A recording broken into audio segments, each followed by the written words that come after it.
Hello students, I am Ashok Kumar. Today I am going to teach you the book Moment. It is the third chapter, Ishwaran the Storyteller. Ishwaran the Storyteller has been written by R.K. Lakshman. In this story we see one night Mahendra woke up from his sleep and saw a dark cloudy form. एक ऐसी रात जिसमें महेंद्रा जो है नींद से जागा, उसने देखा saw a dark cloudy form, एक डार्क क्लॉडी फॉर्म नजर आता है. He broke out into a cold sweat. अब वो जो है डर जाता है, पसीने पसीने हो जाता है. Now the question is, was it a ghost? अब किसी के भी दिमाग में आता है जब कोई डार्क क्लॉडी फॉर्म दिखता है तो लोग के दिमाग में, जैसा कि ये हम लोग की सोसाइटी में होते रहता है, लोग सोचते हैं कि ये घोस्ट है, भूत का चक्कर है, इस तरह की बातें आ जाती हैं. Now we are going to start the story. The story was narrated to Ganesh by a young man. ये कहानी जो है नरेट किया गया है एक यंग मैन के द्वारा. The name of the young man is Mahendra by name. He was a junior supervisor in a firm which offered on hire supervisors at various types of construction sites. Mahindra जो था ये junior supervisor था firm का मतलब होता है किसी company में, और उसको ये ऑफर था कि वो बहुत सारा सुपरवाइजर को अपॉइंट कर सकता था, हायर कर सकता था. Factories, bridges, dams and so on. और वो सुपरवाइजर को ये वर्क दे सकता था, फैक्ट्रीज में वर्क दे सकता था, ब्रिजेस के लिए वर्क दे सकता था, ब्रिज कंस्ट्रक्शन का काम चलता है, डैम्स का काम चलता है, तो वहाँ पे सुपरवाइजर दिया जाता है. और सुपरवाइजर जो है, सुपरवाइजर का काम होता है कि वर्क का देखरेख करना. Mahendra's job was to keep an eye on the activities at the work site.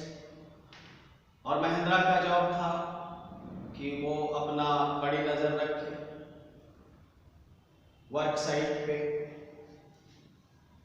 He had to keep moving from place to place every now and then as ordered by the head office. और head office से ये आदेश होता था कि महेंद्रा को हर site पे जाना है, मूव करते रहना है. Now and then, from a coal mining area to a railway bridge construction site. और वो कोल माइनिंग एरिया से लेकर के रेलवे ब्रिज कंस्ट्रक्शन साइट तक. From there, after a few months, to a chemical plant which was coming up somewhere. और वहाँ से after a few months to a chemical plant में भी जाना होता था. He was a bachelor. और महेंद्रा जो था ये बैचलर था. बैचलर का मतलब होता है unmarried. His needs were simple and he was able to adjust himself to all kinds of food conditions, उसकी जो नीड्स थी, उसकी जो आवश्यकताएं थी, सिंपल थी क्योंकि वो बैचलर था, मैरिड था।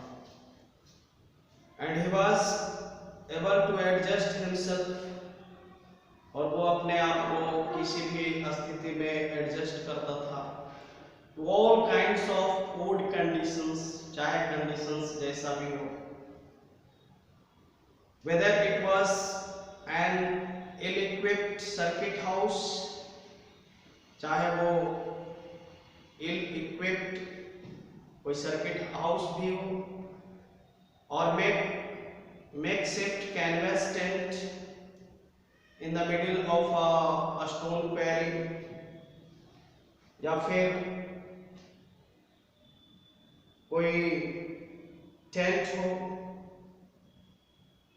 टेम्पोररी टेंट जो टेम्पोररी लगाया जाता है, वो हर कंडीशन में, हर फूड कंडीशन में महिंद्रा जो है अपने आप को एडजस्ट करता था, उस सिचुएशन के लायक शिफ्ट करता था।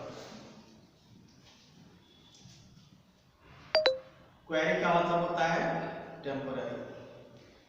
But one asset he had was his cook, लेकिन एक असेट उसके साथ जो हमेशा रहता था वो उसका कुक था, जिसका नाम था Eswaran.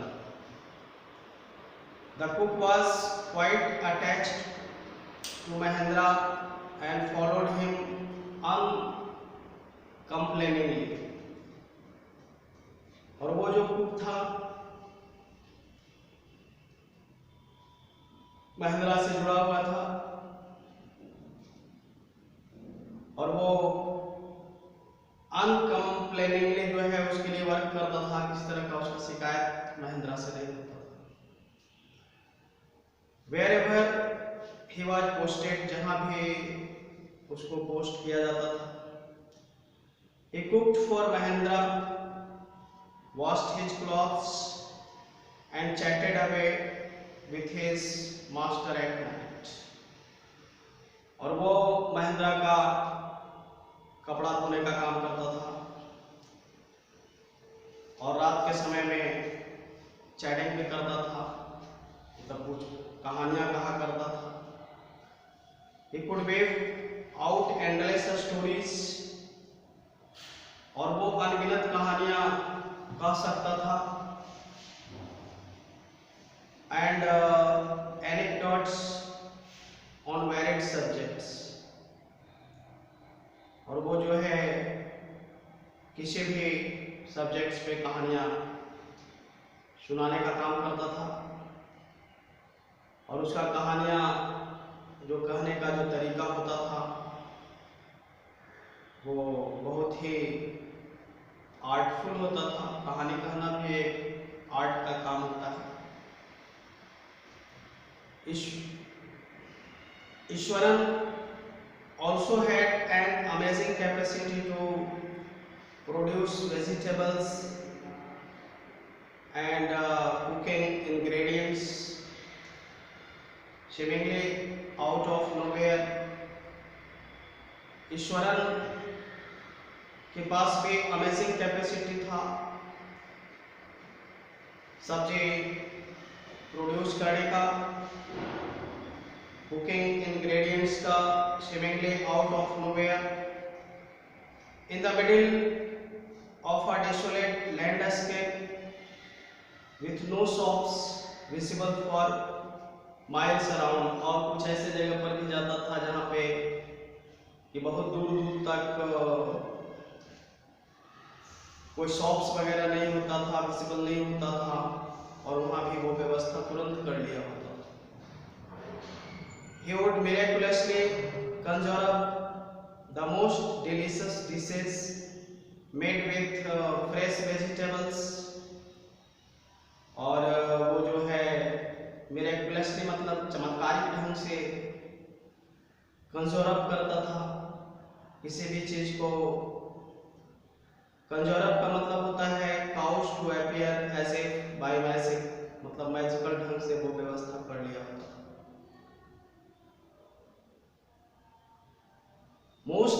delicious dishes made with fresh vegetables within an hour of arriving at the Zinc Seed Shelter। और जिस भी शेल्टर पे जाता था बहुत ही जल्दी वो सारा व्यवस्था कर लिया होता था at the new work place, जहाँ भी नए वर्क प्लेस पे जाता था। और ये बियॉन्ड इमेजिनेशन होता था, ये हर किसी की क्षमता से बाहर होता है। लोग नए जगह पे जाते हैं, बहुत तरह की परेशानियां होती हैं, लेकिन ईश्वरन जो है इस काम में बहुत ही एक्सपर्ट था। Mahendra would be up early in the morning and leave for work after breakfast। और महेंद्रा का यह डेली रूटीन होता था, सवेरे उठना और ब्रेकफास्ट के बाद काम के लिए निकल जाना। Carrying some prepared food with him, और अपने साथ कुछ प्रिपेयर्ड फूड को लेकर के जाता था। Meanwhile, Iswaran tidy up the shed, और ईश्वरन जो है शेड को टाइडी अप करता था, सही करता था। जो भी चीजें अनटाइडी होता था, वॉश द क्लॉथ्स, कपड़े का धुलाई करना, and have a leisurely bath, और ये सब काम करने के बाद बहुत ही लेजरली आराम से वो स्नान करने का काम किया करता था। pouring several buckets of water over his head, और सेवरल बकेट्स ऑफ वाटर जो है वो अपने पोरिंग करता था, सिर के ऊपर से डाला करता था। Muttering a prayer all the while, और जब वो स्नान करता होता था तो कुछ म्यूटरिंग करता था, कुछ गाते रहता था, गुनगुनाते रहता था। It would be lunch time by then, और उसके बाद लंच टाइम हो जाता था। After eating he would read for a while, और खाने के बाद थोड़ी देर के लिए वो पढ़ा करता था। before dozing off, जब तक कि उसको dozing off नहीं होता था, मतलब नींद नहीं आती थी। The book was usually some popular Tamil thriller running to hundreds of pages। Its imaginative descriptions and narratives flourishes would hold Ishwaran in thrall। अब इस तरह से the book was usually some popular Tamil thriller, thriller का मतलब होता है a novel, play और film with an exciting plot, and flourishes का मतलब होता है ऑर्नेट लैंग्वेज। इस तरह से वह किसी भी किताब को, the book was usually some popular Tamil thriller running to hundreds of pages, बहुत सारा पेजेस उसमें हुआ करता था। इट्स इमेजिनेटिव डिस्क्रिप्शंस, और उसमें जो भी इमेजिनेशन या इमेजिनेटिव डिस्क्रिप्शंस होता था।